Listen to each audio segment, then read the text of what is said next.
because hopelessness can cause the sufferer to feel defeated and feel paralyzed as well.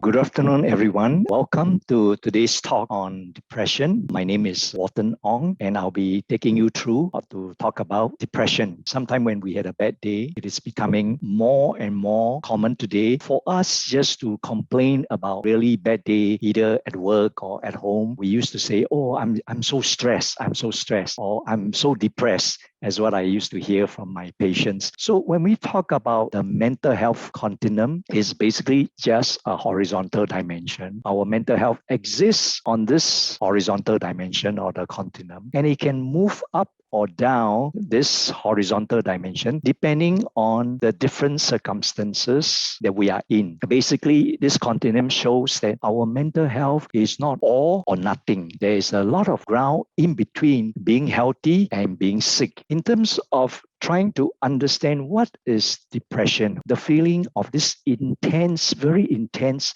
sadness and loneliness is usually over a long period of time and is accompanied by a sense of hopelessness and inadequacy. Sometimes we feel hopeless, like the future looks very bleak for us, and also we feel that we are inadequate. So someone suffering from depression would also lack of this energy, or they feel fatigued most of the time and have difficulty in maintaining an interest in life. So whatever they used to enjoy doing in their life. So depression can affect people regardless of their gender or their age, right, or their ethnic or religious background. So one of the key things that we really want to focus on when we are looking out for someone that is having this mental condition is hopelessness, because hopelessness is a symptom of depression and it can cause the sufferer to feel defeated,